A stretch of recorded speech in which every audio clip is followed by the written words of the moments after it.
Hola, ¿cómo estás? Inicia la agenda abierta de Telesur.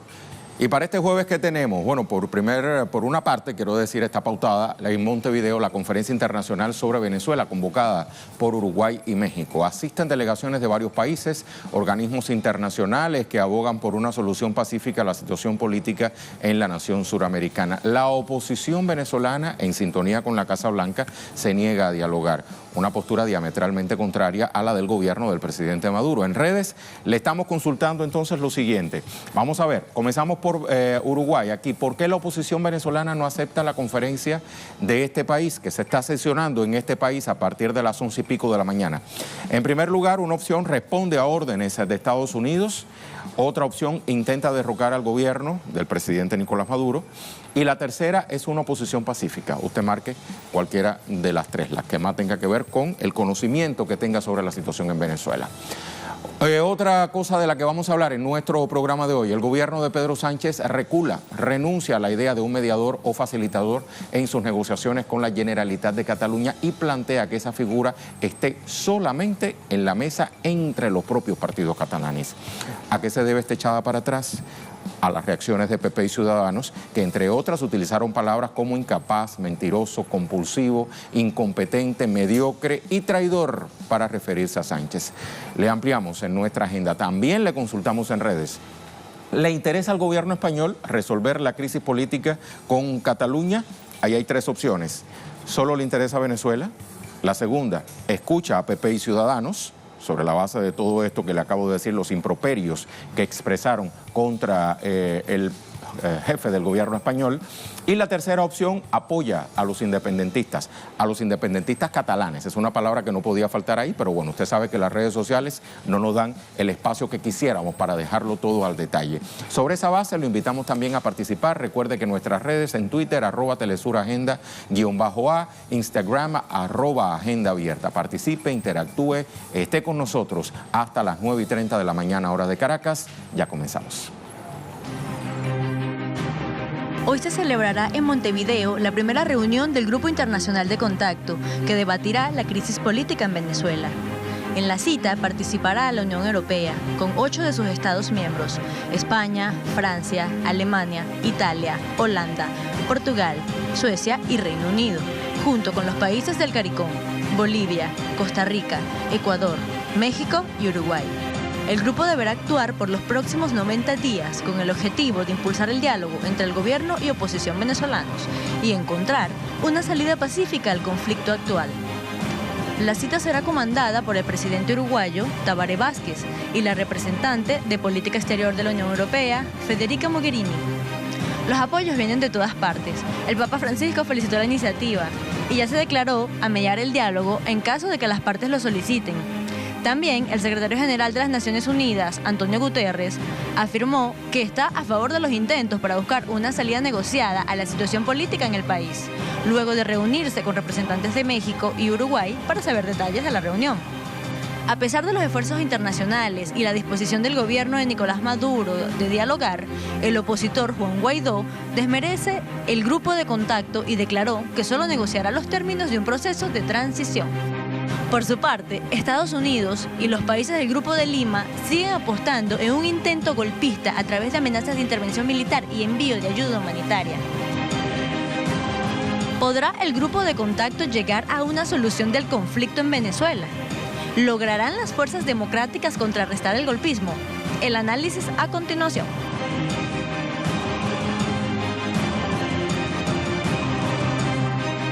Comenzamos a revisar portales. ¿Qué dice el sitio oficial de la presidencia de Uruguay? Vázquez y Mogherini abrirán conferencia internacional sobre Venezuela el jueves 7 a las 11:30 horas, se lo decía al principio. Concurrirán a la cita el ministro de Relaciones Exteriores de Uruguay, Rodolfo Noboa, la directora para América Latina y el Caribe del Ministerio de Relaciones Exteriores de Alemania, Marian Schugraf, ahí está el portal del cual estaba hablando, el ministro de Asuntos Exteriores de España, Josep Borrell, el director para las Américas y el Caribe de la Cancillería de Francia, Frédéric Doré, así como como el canciller de Italia, Enzo Moavero. La sesión inaugural contará con la oratoria del presidente de Uruguay, Tabaré Vázquez, y de la alta representante para Asuntos Exteriores y Política de Seguridad de la Unión Europea, recién la veíamos en cámara, Federica Mogherini. El portal Nodal comienza en Uruguay cumbre internacional sobre Venezuela con la presencia de 13 gobiernos. En la previa al encuentro, los cancilleres Rodolfo Noboa de Uruguay y Marcelo Ebrard de México presentaron en una conferencia de prensa una propuesta para abrir un canal de diálogo entre el gobierno de Nicolás Maduro y la oposición venezolana. El canciller uruguayo remarcó que la idea es impulsar un diálogo sin condiciones de antemano. Voy a abrir comillas: si pedimos elecciones en tal momento, estamos imponiendo condiciones que dificultan el diálogo. Son ellos los que deben acordar. Vamos al diálogo sin condiciones. Cierro comillas. La propuesta es conocida como el mecanismo de Montevideo, en el que intervienen los gobiernos de Uruguay y México junto con la comunidad del Caribe, CARICOM. Avanzamos, tenemos más. Vamos a contarle ahora sobre la cronología de hechos realizados por la oposición durante los últimos 2 años. Recordemos que el diputado Juan Guaidó se rehúsa a dialogar, afirma que solo negociará los términos de un gobierno de transición. Esta es una de las posturas golpistas de la oposición, pero hagamos este breve recorrido al cual le estoy invitando sobre las estrategias que han venido diseñando durante los últimos 2 años los sectores de oposición en este país. Ahí lo vemos. Cronología sobre las estrategias. En 2017, mediante protestas violentas, exigían elecciones adelantadas. Tras los diálogos en República Dominicana, el gobierno bolivariano accede a adelantar los comicios para el primer semestre de 2018.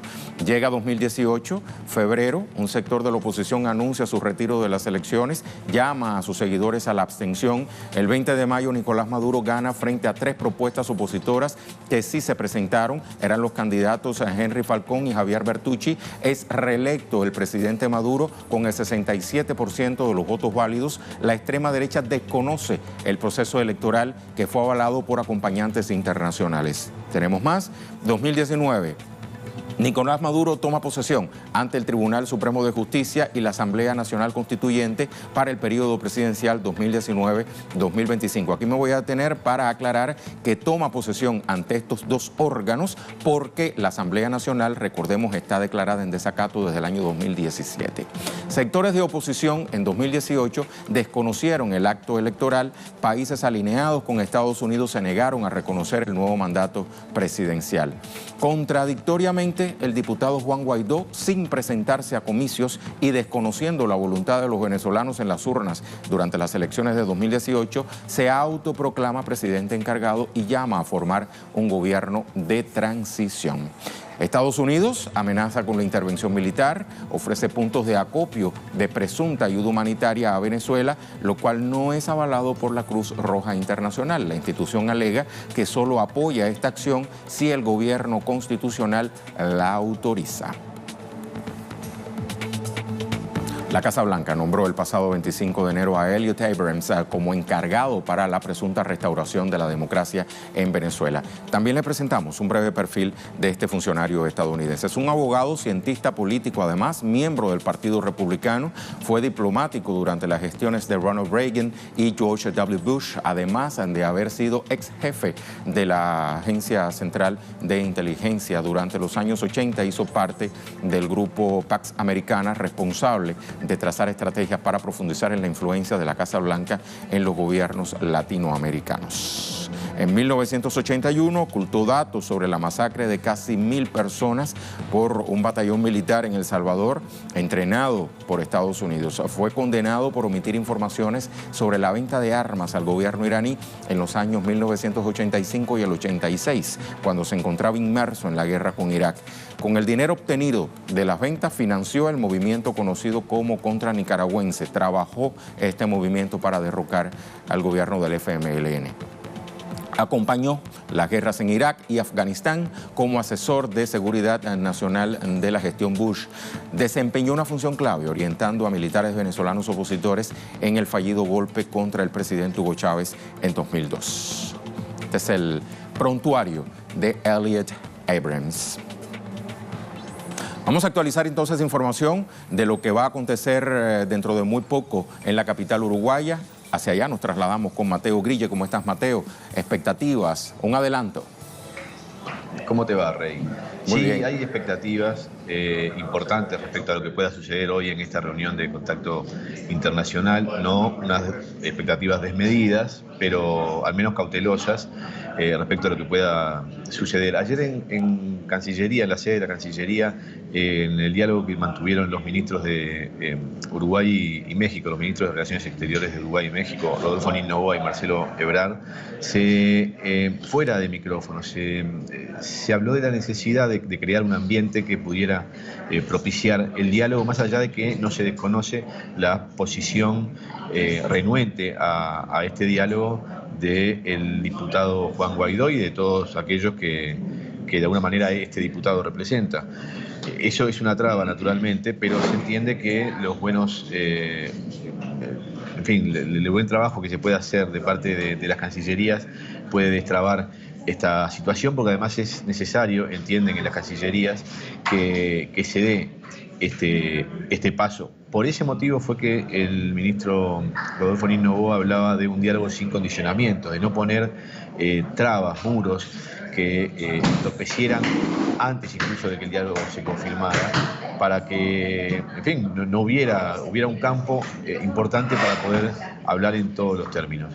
Hoy se respira un ambiente de cautela, sí, en el gobierno uruguayo de una expectativa importante, incluso en el Consejo de Ministros, donde se comentó esta iniciativa el lunes pasado, fue muy apoyada la posición del presidente. Incluso algunos ministros hablaron muy sentidamente y sostenidamente de la necesidad de apostar a la paz en Latinoamérica y conseguir realmente que Latinoamérica sea una zona de paz, y en ese sentido tiene un gran respaldo el presidente a nivel del gobierno, naturalmente, y de la izquierda del Uruguay. De los sectores más de derechas o conservadores no hay ese apoyo, naturalmente. Hay una división que de alguna manera se puede ver en todos los países también latinoamericanos, ¿no? Se ve esa división, pero bueno, creo que en general hay una expectativa importante respecto a lo que pueda suceder hoy en la sede de la Presidencia de la República.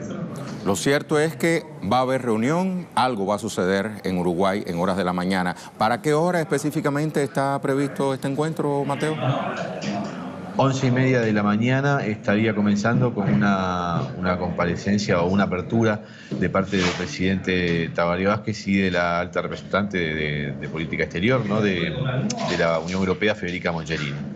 Esto es 11:30, un poco después de la reunión, y bueno, habrá un almuerzo posteriormente. Se supone que entre las 2 y las 3 de la tarde habría algún espacio para una conferencia de prensa posterior, pero eso tiene que ver más también con la dinámica de la negociación. Quizás se pueda extender un poco más, pero es en esas horas más o menos. Muy bien, todo está según la agenda que ha sido diseñada. ¿Sí? Sí, además, Rey, te quiero comentar que hay una serie de movilizaciones en Uruguay. Hay una convocada para el mediodía, o sea, cuando inicia esta conferencia o esta cumbre internacional.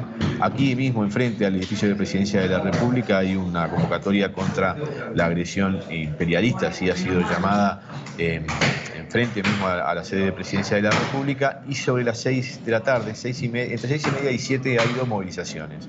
6:30 hay una movilización planteada por sectores que acompañan a este diputado autoproclamado Juan Guaidó, y a las 7 de la tarde la Central Única de Trabajadores del Uruguay ha convocado una concentración en la Plaza Libertad, y además ha sido bastante replicada. Es decir, es muy probable que sea, si no masiva, al menos con muchísima gente. Eso será sobre las 7 de la tarde, para acompañar la propuesta de diálogo, naturalmente, del gobierno uruguayo. O sea que está cargadita la jornada allá en el Uruguay. Muchísimas gracias, Mateo, por toda esta información.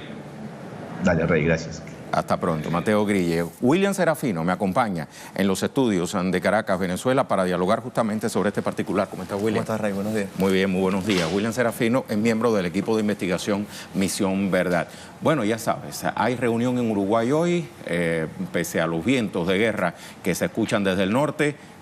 Hay un grupo de países que abogan por el diálogo, un diálogo sin condiciones. Tu primera lectura sobre este particular. Sí, yo creo que ya tocará en la tarde hacer el análisis de los resultados de la reunión, pero creo que se esté dando este evento con el conjunto de países que representan una parte fundamental del peso actual de las relaciones internacionales y del sistema latinoamericano, ya de por sí que se ve la reunión es una victoria política. ¿Una victoria política de parte de quién? De parte de las fuerzas bolivarianas y de las fuerzas de la no intervención en América Latina y de todo este consenso también que se ha creado a partir del CARICOM, del Vaticano, de la ONU, que están pulseando también porque la cuestión no vaya a una guerra y a un conflicto armado como lo quieren hacer.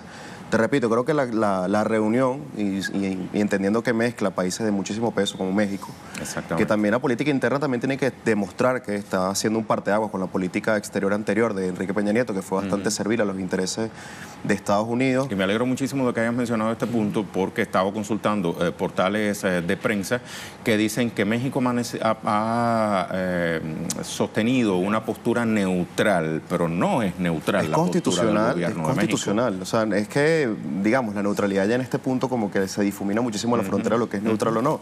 Pero lo interesante es que México está rescatando una tradición política muy importante en la cultura política mexicana y que ahora la coloca al servicio de que América Latina se mantenga como una zona de paz. En este caso, en esta conferencia que vincula a un bloque importante de países como el CARICOM, que mezcla al gobierno uruguayo, que también hay presiones dentro a lo interno del Frente Amplio para que no se supedite a la agenda de Trump. De eso podemos hablar un poco más adelante, pero yo creo que ya que se dé la reunión en sí mismo es una victoria política fundamental y que además nos coloca en otro momento latinoamericano distinto al que estuvo, en el que se circunscribió la intervención a Dominicana, la intervención a Granada, la intervención a Panamá, donde no hubo ninguno de estos movimientos previos y donde la capacidad de actuar unipolarmente por parte de Estados Unidos era casi incuestionable. No, incluso entonces, en el año 2002, cuando le propinaron el golpe al presidente Chávez. Totalmente. Creo que la reunión, en cierto sentido, expresa que hay una voluntad de diálogo por parte de un conjunto de actores internacionales de muchísimo peso. También hay que vincular que este movimiento también está siendo apoyado por Turquía, por Rusia, por Irán, por China. Y que también esta reunión, por cierto, también nos describe un nuevo momento latinoamericano, un nuevo momento global, un nuevo momento de las relaciones internacionales donde Estados Unidos ya no tiene la capacidad de actuar unipolarmente y que los demás acepten su mandato. Creo que también ha habido muchísima presión por parte de los cuatro jinetes, los llamo yo los cuatro jinetes de la guerra contra Venezuela, que son Pompeo, Bolton, Pence y Rubio, que digamos han elevado las expectativas demasiado, que han intensificado la presión a un punto inaudito e inédito y que ahora echar para atrás es muy difícil. Sin embargo, yo creo que esa presión, y eso es lo que podría develar esta conferencia, podría ser que esa presión se les revierta en su contra porque también está teniendo efectos contraproducentes a lo interno de los Estados Unidos. Ayer las refinadoras estadounidenses decían que podía haber desabastecimiento por las sanciones contra PDVSA y el embargo que cometieron. Los traders de Wall Street que comercializan los bonos de PDVSA también están sufriendo pérdidas y problemas. Entonces comienzan a acumularse un conjunto de mini crisis a lo interno de los Estados Unidos que van a colocar a sectores económicos y sectores financieros en contradicción a la política de Bolton, que es una política totalmente esquizofrénica, es una política totalmente desbocada, que no tiene ningún asidero en el mediano plazo y que también está comprometida a cómo también otros países de la región puedan acompañar esta agenda. Ya hemos visto que países del CARICOM, que es un bloque fundamental y que ha impedido sobre todo que el reconocimiento a Guaidó haya trascendido de las políticas exteriores locales a organismos multilaterales. Recordemos que no lo lograron hacer en la OEA. Tuvieron un fracaso en política internacional allí y también lo tuvieron en la ONU. Exactamente, entonces, nada más y nada menos que con la figura del secretario general. Total, entonces si vemos este movimiento y quiénes los están acompañando y el peso internacional que se está colocando, si lo vemos en contraste a estas dos derrotas que sufrieron en la ONU y en la OEA, yo creo que hay muy buenas perspectivas en la reunión. Hay muy buenas perspectivas en la reunión, perspectivas que no son compartidas, digamos, que por los sectores de oposición en Venezuela, en la figura del diputado Juan Guaidó, que reiteró que se niega al diálogo, se niega a sentarse a dialogar con el gobierno del presidente Maduro, prácticamente desconoce esta conferencia de Uruguay porque, ya lo decían los organizadores, aceptamos un diálogo sin condiciones y la condición la había puesto justamente el sector opositor en Venezuela, diciendo que solo se asistiría a esta conferencia, solo legitimaban esta conferencia si se ponía sobre la mesa el tema del adelanto de elecciones. Totalmente. Yo lo que creo es que digamos, la oposición tampoco es un conjunto homogéneo ni total. Es decir, la figura tenemos que hablar de sectores de oposición. Total, la figura de Guaidó, digamos, unifica a la oposición venezolana en un momento muy coyuntural donde Estados Unidos ha puesto todas las cartas sobre la mesa y que sabemos que hay elementos de dependencia financiera, sabemos que hay elementos también de extorsión y de chantaje hacia propias figuras de la oposición más tiradas al centro, un poco más moderadas. Y sabemos que con toda esta operación de marketing que ha significado Guaidó ha sido también una unificación coyuntural y circunstancial por el momento. ¿Y qué peligros se ciernen en esa unificación coyuntural y circunstancial? Porque cuando utilizamos esos dos términos estamos hablando de que nothing is forever, o sea, nada es para siempre. ¿Ah? Sí, yo creo que también esta agenda está planteada... Nothing lasts forever. Hay muchísimo cortoplacismo planteado de parte de los Estados Unidos, pero hay sectores de la oposición que están planteando, digamos, se ha visto sobre todo con los matices de la ayuda humanitaria. Fíjate que Juan Guaidó, cuando se anunció la ayuda humanitaria, dijo que con la ayuda humanitaria venía el cambio. Es decir, era una caída y mesa limpia, era un punto de no retorno, un punto de inflexión donde obviamente se prefiguraba la intervención militar. Pero quien está encargado de la ayuda humanitaria, esto es como a modo de ejemplo, ¿no? Quien está encargado de la ayuda humanitaria, entre comillas, en el Parlamento, es Miguel Pizarro, de Primera Justicia. Y él comenzó a decir estos últimos 2 días que era sola para personas con problemas crónicos, que era una cuestión focalizada, que no era la resolución total del problema, agregando un conjunto de matices y zonas grises para tratar de desencajar este discurso unificado de que la ayuda humanitaria va a implicar una acción de fuerza o una provocación hacia el gobierno venezolano. Entonces creo que a medida en que Bolton, Pompeo, Pence y Rubio sigan aumentando las expectativas y sigan colocando una perspectiva apocalíptica al conflicto, esa unidad circunstancial va a ir degradándose, porque hay sectores de la oposición que tienen muchísimos intereses a lo interno del país, que no se quieren ver, o sea, no quieren suicidarse en esta agenda y que van a buscar conferencias como estas para tratar de desencajar al sector de voluntad popular y para buscar una alternativa de diálogo, sobre todo porque hay que verlo también en el contexto opositor. Voluntad popular y los sectores moderados de Acción Democrática y Un Nuevo Tiempo han tenido guerras terribles en los últimos 3 años, campañas de guerra sucia entre los dos grupos. Lo que vimos en República Dominicana también fue detestable, cómo se utilizan las redes sociales como un mecanismo de propaganda contra ellos mismos, y ahora están compartiendo la misma directiva de la Asamblea Nacional. Entonces yo creo que este momento, ese frenesí de unidad, de rescate de los liderazgos políticos se va a ir rompiendo en el tiempo. Esa es mi perspectiva.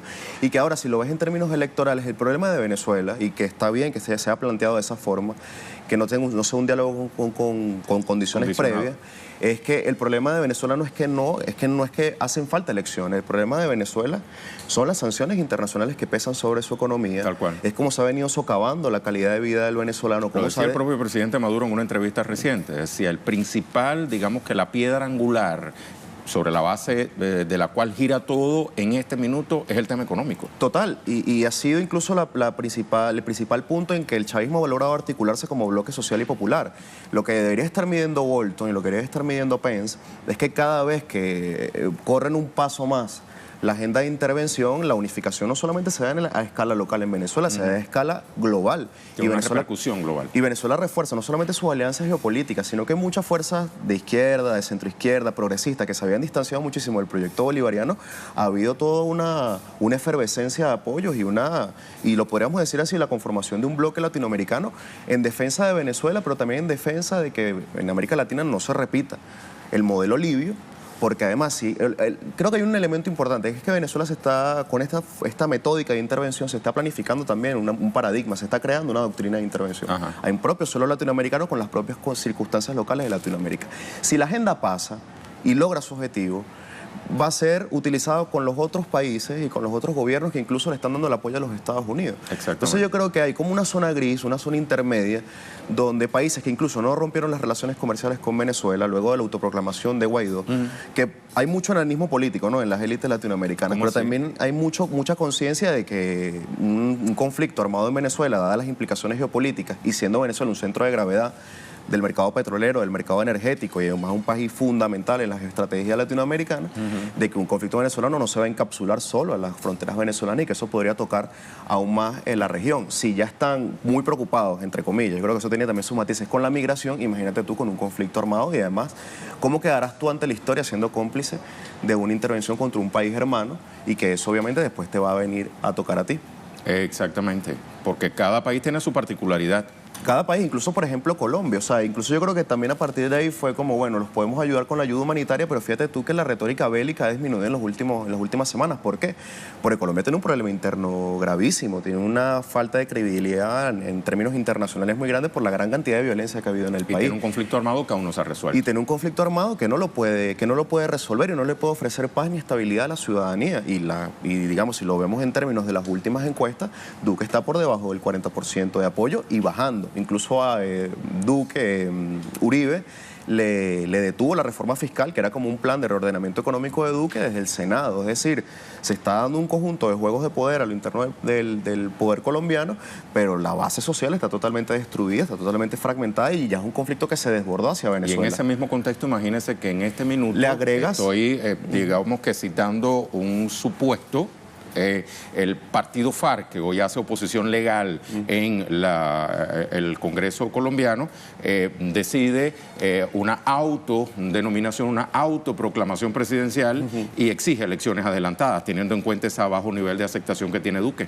Totalmente, o sea, es que esto incluso impone algo inédito en el derecho internacional, por eso es que hay que llamar a la sindéresis, por eso que el presidente Maduro ha tenido una forma quirúrgica y muy sutil de ir manejando el conflicto, porque a otro presidente de este planeta, incluso lo vimos en Ucrania con Yanukovych, o sea, los gringos te dicen 3 o 4 cosas y el tipo salió volando de Ucrania y entregándole el poder a los nazis. El presidente Maduro ha tenido una fortaleza impresionante, una solidez, una tranquilidad, y una tranquilidad que es importante también para transmitírsela a toda la población que está siendo asediada por una guerra mediática, que piensa que ya la intervención es inminente.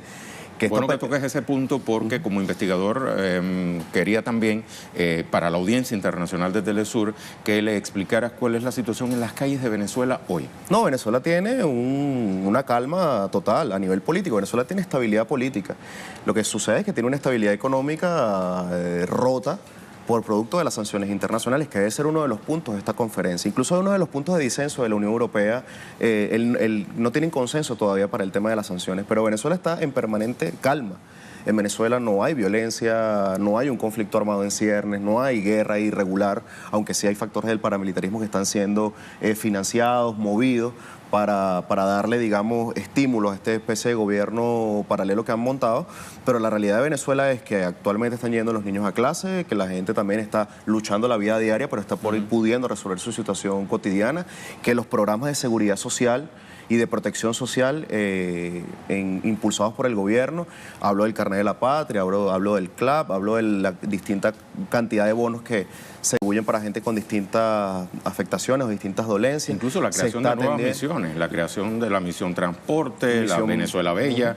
Sí, incluso el evento de ayer del presidente Maduro en el Zulia, impulsando otra vez el Sistema Nacional de Salud. Es decir, estamos en un polseo cotidiano y en Venezuela se están librando batallas diarias. Ahora bien, esa tranquilidad que se observa en las calles de Venezuela está dada porque el pueblo venezolano desestima que pudiera haber una intervención militar, o está consciente el pueblo venezolano de que esa intervención militar está ahí latente. No, el pueblo venezolano está súper concientizado y lo que hemos aprendido en estos últimos 6 años es que ha habido un proceso de alfabetización colectiva en todas estas operaciones de guerra. Es decir, el pueblo venezolano, y de eso también se ha encargado el presidente Maduro, es que ha habido un proceso de pedagogía popular en la calle y en el conflicto, en la propia situación de guerra o de violencia que se ha desatado en Venezuela en los últimos años. El chavismo ha aprendido cómo anticiparse a conflictos cuando le están hablando de verdad o cuando lo están intentando asustar. El chavismo también ha aprendido a serenarse, a estar tranquilo, a estar alerta. Ha aprendido a utilizar las redes sociales, que es un elemento que se discute poco. Se habla mucho de la guerra mediática y cómo nos afecta, y en cierto sentido es verdad. Y poco se profundiza en eso. Poco se profundiza en cómo también las fuerzas bolivarianas y fuerzas chavistas han ocupado este espacio con una narrativa propia, con una retórica propia, y le han agregado incluso su propia identidad y su propio sentido del humor a elementos de la guerra mediática. Te coloco un caso muy específico que me permite ilustrarlo. Cuando se dio la visita de Angelina Jolie, como enviada de ACNUR, creo, a unos inmigrantes venezolanos en Perú. Una lluvia de memes. Una lluvia de memes, pero que no fue coordinada, no fue centralizada como lo llamaría la oposición, que hay un laboratorio del G2 planificando eso. No, fue la misma gente. Son los cubanos que están detrás de esa vaina. Totalmente. En esta psicosis que tienen con los cubanos, pero fue la misma gente apropiándose de la tecnología y agregándole su propia identidad, su propia forma de ver el mundo y se destrozó la visita de Angelina Jolie. O sea que el efecto mediático que buscaba, que era la sensibilización, que era propagar el imaginario de la crisis humanitaria, de jugar con los sentimientos. Jugar con las emociones, cambiar el clima de opinión, entendiendo que es Angelina Jolie, que todos las hemos visto, al menos en una película. Exacto. Y bueno, una mujer súper hermosa y es de parte del Star System hollywoodense y todo esto. Es una influenciadora. Totalmente, pero no lo logró. No lo logró.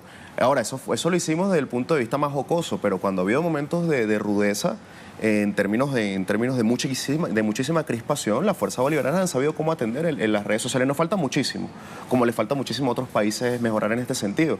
Misión Verdad, que ahora acaba de estrenar una nueva página web, es parte también de ese proceso, pero de ese acumulado histórico que viene también construyendo el chavismo, apropiándose de estas tecnologías y agregándole también sus propias raíces culturales y su propia forma de entender el mundo. Yo creo que eso ha sido fundamental. Me preguntabas por la calma. Yo creo que el chavismo conoce y sabe de los planes que se están llevando a cabo, porque aparte el presidente Maduro ha sido muy hábil en transmitir las ideas y en transmitir en qué momento del conflicto estamos. Ahora, el chavismo no está, digamos, abstraído de la situación, sino que está consciente de lo que está sucediendo. Ahora, el chavismo tiene muchísima confianza en el presidente Maduro y creo que la sociedad venezolana que no apoya el proyecto venezolano sabe que si hay un momento de confrontación, todos vamos a entrar bajo el paraguas del gobierno venezolano y de la Fuerza Armada Nacional Bolivariana. Yo lo decía la otra vez en un tuit, que los que hoy piden intervención y que la piden y la justifican. La justifican y dicen, vénganse ya que no aguantamos más. Incluso dicen que puede haber daños colaterales que, bueno, hay que respetarlo. Total. Imagínense, hay que salir del régimen de alguna u otra forma. Si eso llegara a pasar, de una intensidad baja, bueno, igual no hay intensidad baja o alta de una intervención militar. Partamos de ese punto. Quienes lo van a defender van a ser la Fuerza Armada Nacional Bolivariana, a la que le tiraron Poputov en las guarimbas, a las que les tiraron cualquier cantidad de cosas, a las que buscaron matar durante los procesos de revolución de color. Y además ellos dicen, nosotros no le tenemos miedo a una guerra civil, no le tenemos miedo a una intervención militar. Yo lo que recuerdo es que en el año 2017, cuando ya teníamos 2 meses de guarimba, en las zonas de clase media, comenzaron a confrontarse a los encapuchados y a los guarimberos porque no soportaban no ir al trabajo, no soportaban no ir a la peluquería, no soportaban no ir a hacer mercado, no soportaban que se quedaran sin agua, no soportaban ver un montón de encapuchados que le hacían el pagarle vacuna para ver si entraba o salía. O sea, no soportaban esa situación. Entonces, parece ser como una conducta esquizofrénica, ¿no? De plantearlo desde el punto de vista de la realidad virtual, de que eso a mí no me va a tocar, de que yo voy a vivir la guerra desde las redes sociales, pero cuando se hicieron las guarimbas y se hizo la revolución de color, no aguantaron 2 meses esa presión. Incluso fue el propio gobierno que con la Asamblea Nacional Constituyente y el impulso de la fuerza chavista frenó eso y también le salvó la vida a un montón de gente que si eso hubiera pasado a mayores no estuviera contando la hora. No esperamos del chavismo que agradezcan estos movimientos magistrales del presidente Maduro, que siempre llegan a salvar a todo el conjunto del país sin identificación política, pero bueno... Esa carta que siempre tiene bajo la manga, ¿no? Total, habría que hacer un llamado a la sinderesia. Además que nadie le daba 2 a la Asamblea Nacional Constituyente el 1 de mayo cuando la mencionó y terminó cerrando el conflicto porque tocó un know-how dentro de la Constitución y dentro de la Constitución orgánica del chavismo y de sus propias claves históricas y supo dónde tocar y cerrar el conflicto desde la propia estructura constitucional.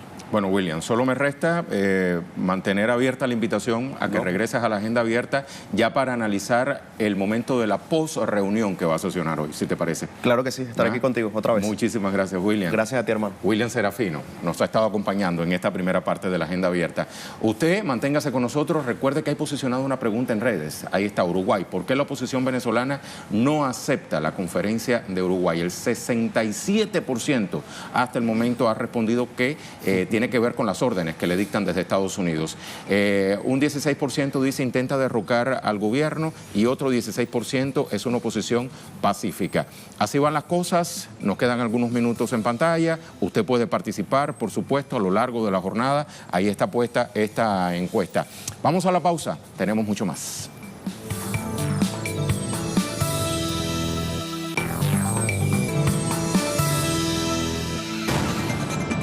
El gobierno español que dirige Pedro Sánchez intentó disminuir las presiones de la tensión política que provocó tras su decisión de aceptar un facilitador en la mesa de diálogos entre partidos que pretenden abordar el conflicto en Cataluña, iniciativa que originó severas críticas en las propias filas del PSOE. El Partido Popular y Ciudadanos reaccionaron ante tal propuesta y acusaron a Sánchez de humillar y traicionar a España por ceder a las exigencias independentistas. En ese sentido, han pedido la comparecencia de Sánchez en el Congreso, en el que también el líder del partido español, Pablo Casado, que amenazó con una moción de censura al considerar una alta traición del presidente. El análisis, a continuación, esta mañana en Agenda Abierta.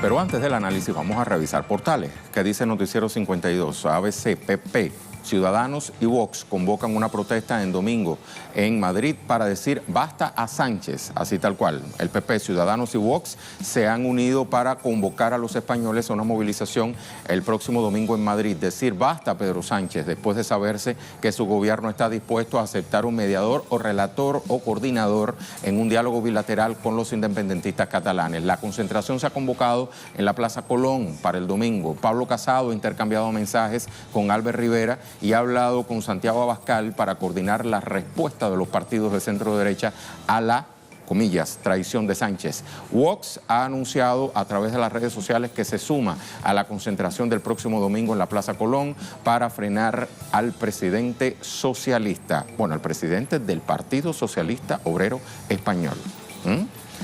El portal La Razón. Casado no descarta una moción de censura contra Sánchez por su traición a España. Entre comillas, el líder del Partido Popular, Pablo Casado, no ha descartado utilizar cualquier tipo de mecanismo contra el presidente del gobierno, Pedro Sánchez, por lo que considera su alta traición a España, dice, al admitir un diálogo con los independentistas catalanes en una mesa y con presencia de un relator.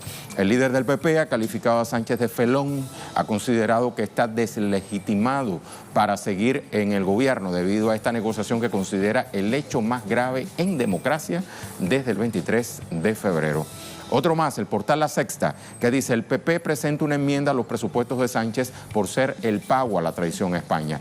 El grupo parlamentario del Partido Popular ha registrado en la propuesta o en propuesta de enmienda a la totalidad a los presupuestos generales del Estado de 2019 por ser el pago a la traición a España. Fíjense cómo la palabra traición es el leitmotiv durante todas estas notas y por contener unas cuentas falsas.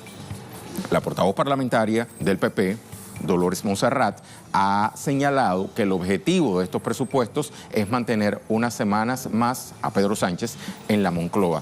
Ha afirmado que es un pago económico a los independentistas para que continúen rompiendo España, decía ella. De todo eso vamos a hablar a continuación con mi invitado. Tenemos a Vicent Partal, periodista, director de VilaWeb, el portal informativo más antiguo en catalán. ¿Cómo está, Vicent? Buenos días, bien.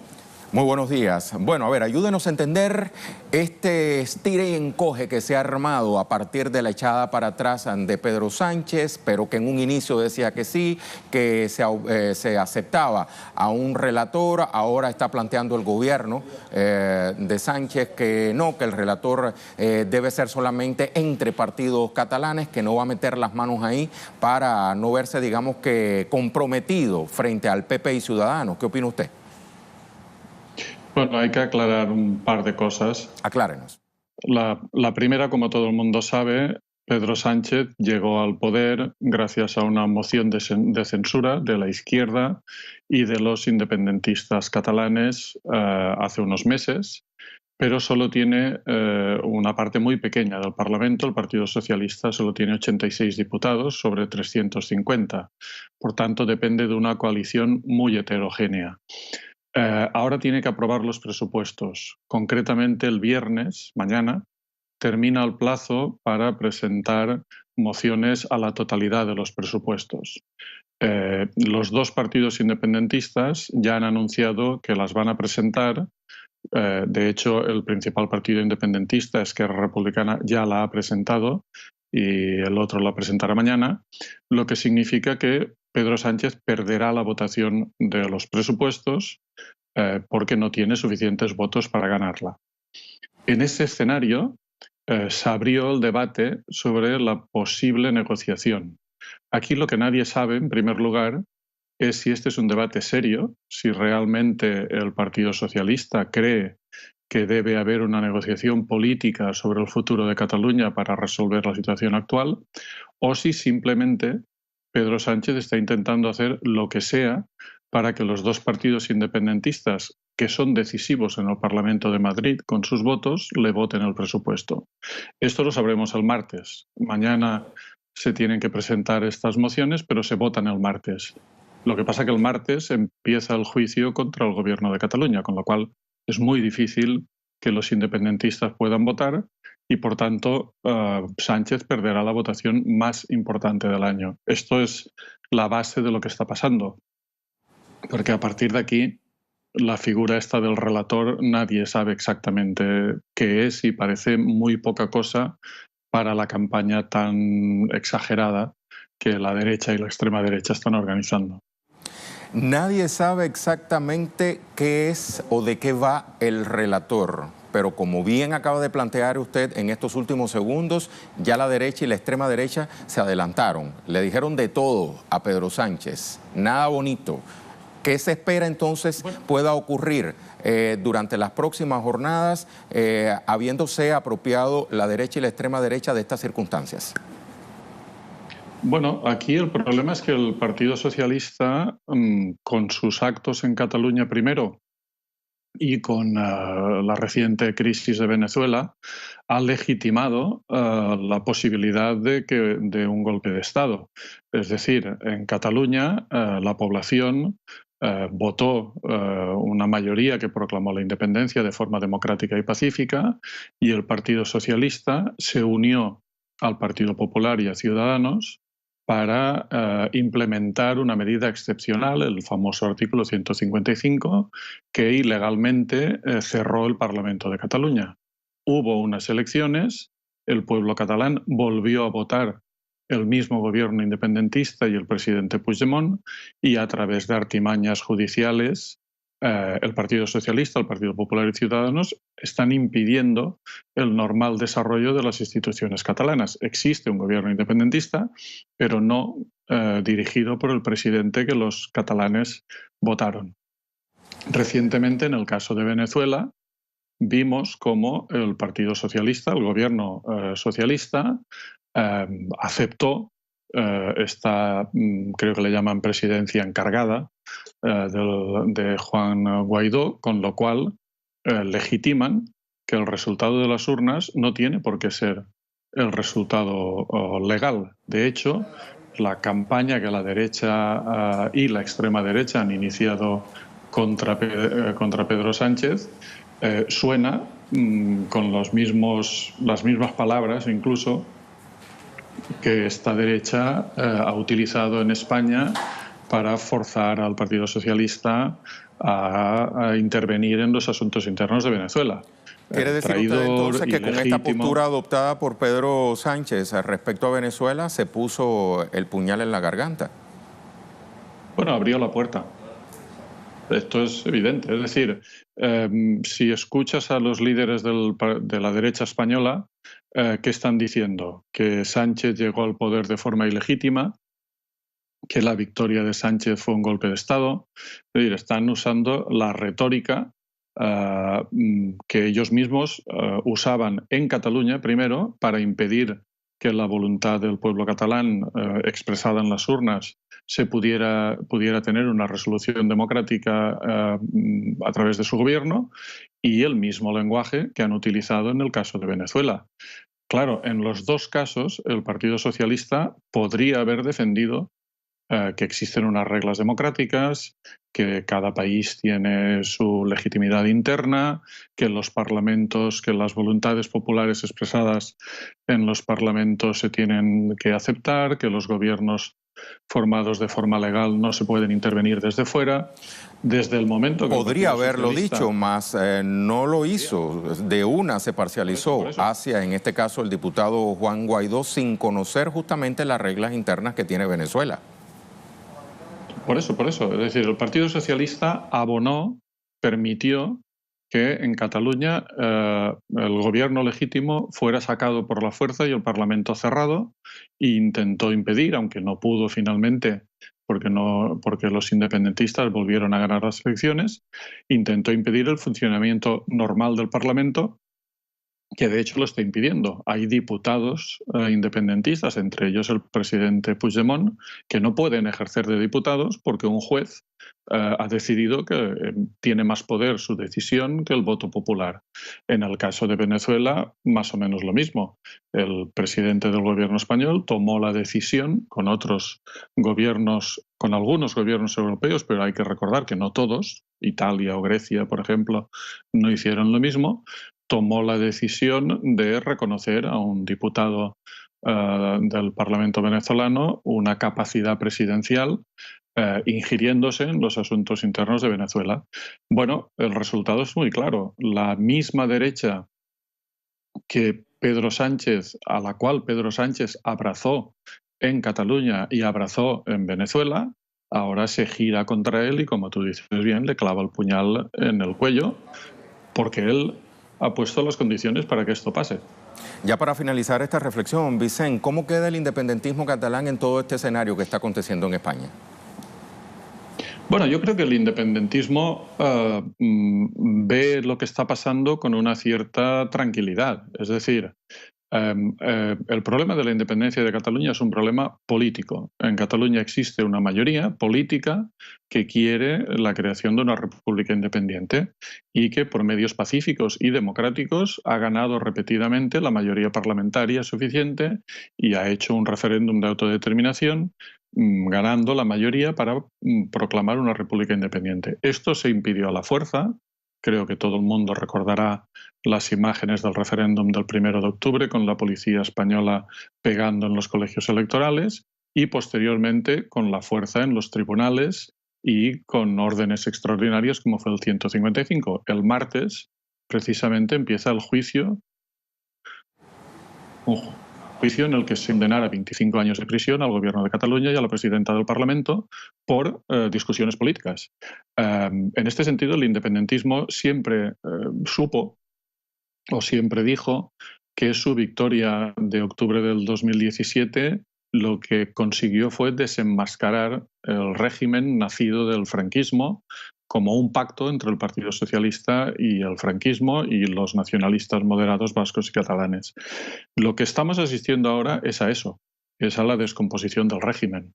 El PSOE pactó con PP y Ciudadanos, emergió Vox, que es la realización clara del franquismo, es franquismo puro, y los tres se unieron y ahora quieren echar al PSOE de lo que llaman ellos el bloque constitucional. Yo creo que aquí el PSOE cometió un gran error. Tú no puedes actuar permitiendo actuaciones antidemocráticas creyendo que tú podrás decidir dónde se pone la raya de esas actuaciones.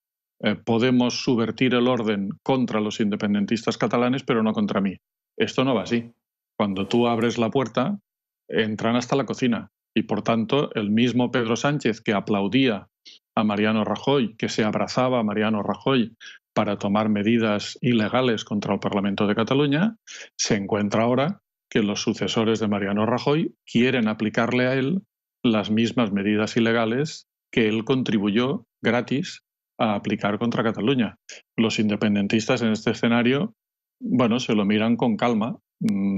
Ellos ya saben lo que significó los hechos de octubre del 2017 y esta España que emerge de la mano de la extrema derecha franquista, pues bueno, es una situación muy peligrosa, muy difícil, pero al final muy clarificadora, primero sobre los errores monumentales de los últimos años del Partido Socialista y segundo, sobre la incapacidad política por parte del Estado español de encontrar una respuesta a situaciones muy difíciles como la que hay en Cataluña.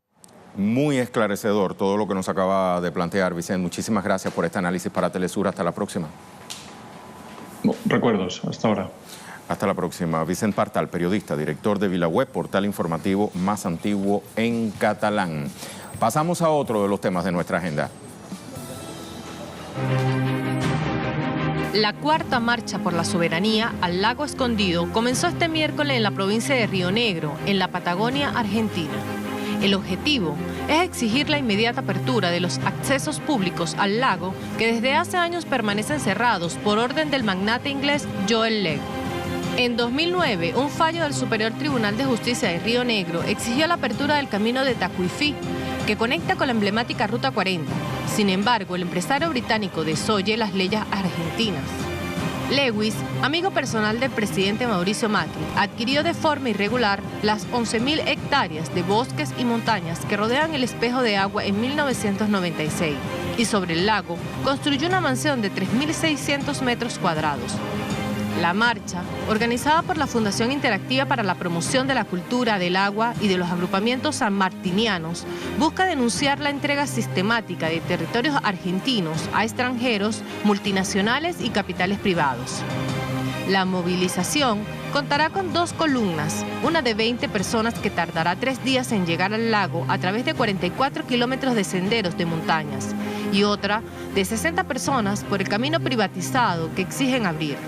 La lucha no es nueva, pero tuvo uno de sus puntos más álgidos en 2017, cuando el pueblo de El Bolsón instaló durante meses un acampe pacífico en defensa del agua y la tierra, además de realizar masivas movilizaciones.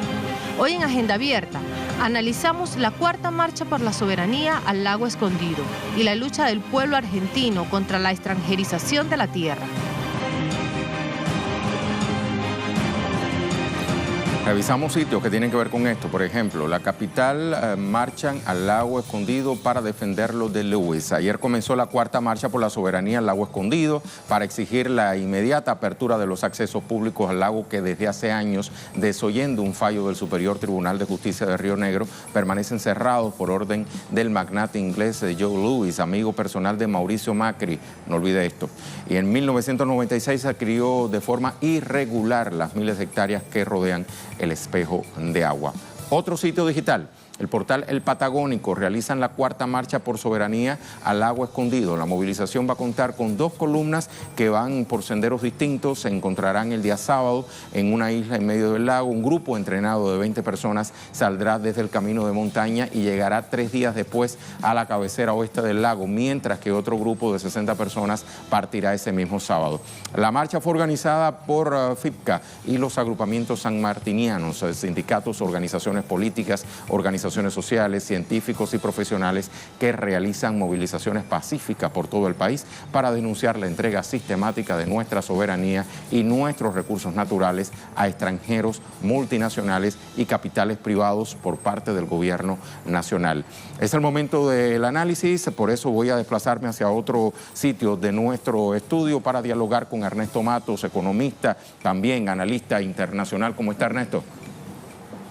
Buen día, ¿cómo andan? Muy bien, muchísimas gracias, Ernesto. Esto que aparentemente es un tema muy local, tiene una repercusión nacional, incluso va más allá de las fronteras argentinas, porque habla de la entrega de los recursos naturales, algo tan delicado, a los privados. Sí, justamente el tema del lago escondido viene hace más desde el 2006, viene siendo una batalla judicial con distintos diputados y asesores que han llevado adelante amparos, pero bueno, la justicia en este caso ha permitido que se realicen actividades como esta. Obviamente hay una resistencia por el lado de Gendarmería, pero hay un detalle, justamente esto trasciende porque en el caso de la provincia de Río Negro, el 21% de las tierras o hectáreas del total de la provincia están en manos de 2 empresas, una belga y otra británica, que es justamente la de Lewis.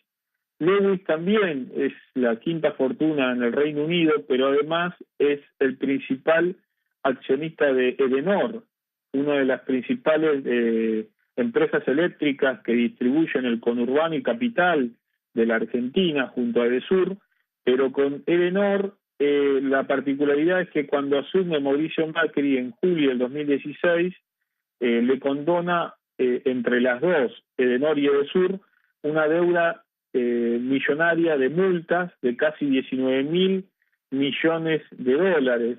Esto es lo que marca la amistad que tiene el presidente de la Nación y que varias veces lo dijo con el magnate británico, y que después de esa condonación de las multas eléctricas, el presidente de la Nación llevó adelante la modificación de la ley de tierras sancionada en 2012, que regulaba la venta de tierras a extranjeros.